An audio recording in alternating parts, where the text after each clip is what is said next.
guys! Mon Montenegro with Joella! So, karating lang namin dito sa Cadena Beach Resort and then magluluto kami ng extra beef. pancit canton. Kasi mamaya pa yung dinner namin, yung gagawin ko ni Jazz.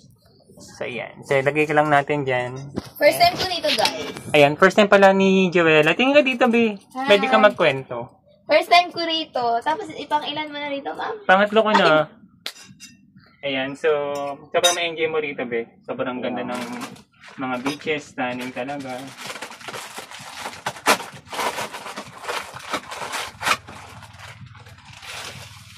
Ayan, ganito lang yung pagluluto ng pancit canton. Pakadali lang. Init lang natin mga to. Ayan. Dinudurog ko ng konti para hindi masyado mahaba yung noodles. Lagyan na namin dyan. Tapos si Joella na lang nag-ayos ng mga seasoning doon. Ayan, pakita natin yung seasoning, guys. Ito yung seasoning. O, diba? May tutorial tayo kung paano gumawa ng kung paano magluto ng pancit canton. Pancit canton.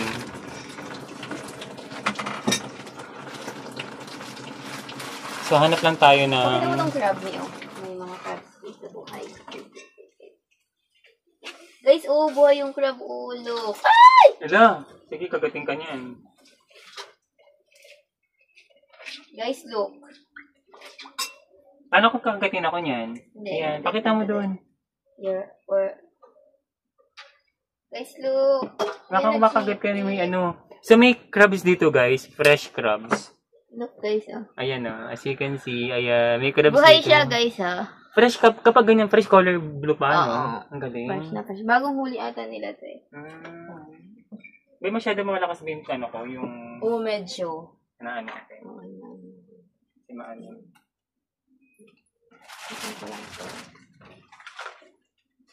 So, guys, lapit natin ang pagluluto ng pancit canton dito sa Umalig Island.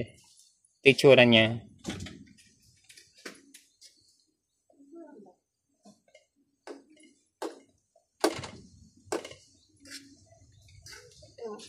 Tapos, golden nga yung ano niya. Gold yung kanya. Ang dami pala niya, no? Dalawa lang.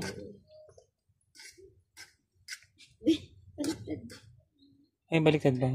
Ay, okay naman. Hindi ka kita kanina. I'm going to video you. Hindi na, okay lang yan. Ayan, nagluluto kami ni Joella. Asan ka na, Joe? Okay na ba yung ganito? Ano gusto niya ba yung medyo labsak or yung naluluto? Naluluto yung pancit sa init niya. Kasi may ganun tao eh. Ako naman, gusto ko medyo labsak. Okay na ba yan? Gusto niya yung ganun? Ito na lang pang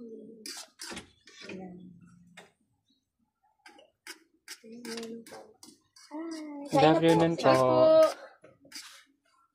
Kain na po. Kanina nga to. Ayan, so... Fresh yung crab, Kakahuli lang ni Mami yan. Ayusin natin. Akin yung ganyan. Yan to ba gusto nila? O, konti pa. Hindi kasi ako familiar sa ano nito eh. Yung pancit. Ano yung kulay green? Iba yung texture. Actually, matigal pa siya. Akin yung face pa pala.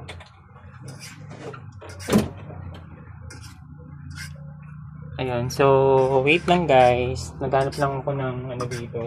Ito pala, pot holder. Naghanap ako ng pot holder. Ayan, okay na yan, Mi. Okay na to?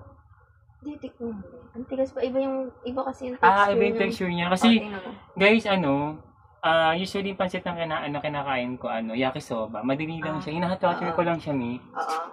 Ito iba eh. Oo, tingnan mo. May tigas pa, di ba? Ano sa tingin mo? Pwede na. Hindi natin tanggalin yung tubig. Okay na yung ganyan. Feeling ko kasi wala na rin naman siya. Water. Oo, ano ba? Hindi kasi ako maano dito. Sasali na natin yung pancit canton, guys. Patayin na natin. Sayang kuryente. Sayang ano. So, ito na. Tarang. Make it halo-halo na lang.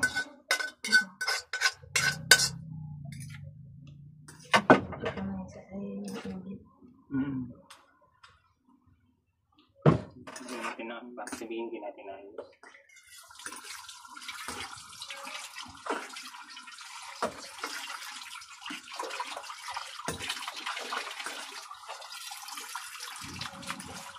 Eh, so inugasan lang namin guys, kasi nakigulo lang kami dito. Nakipagluto lang. Nakikita nyo na yung pagod namin, no? Grabe yung ilang hours biyahe natin, lahat-lahat. So parang from Manila to Port, parang ilang oras? 12 or 13? 13 hours. 13 hours. Guys, 13 hours from Manila. Hindi biyahe yun, by, by land and by boat yun, guys. By land tayo 4 hours, no? True. Tapos 9 hours naman sa hotdog kunin natin. 9 hours naman sa kutsara, tinidor yan.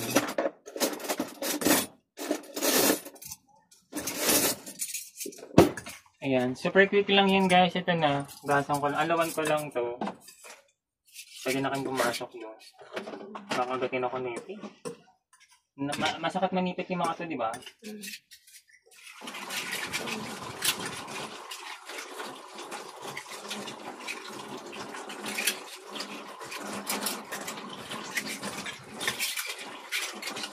Sarap.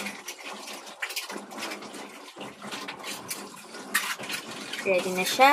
Ay, hindi kita, me. Ready na siya. Ready na siya. Mukbang. Ay, ako natin yan. Guys, send ko na. Bye-bye.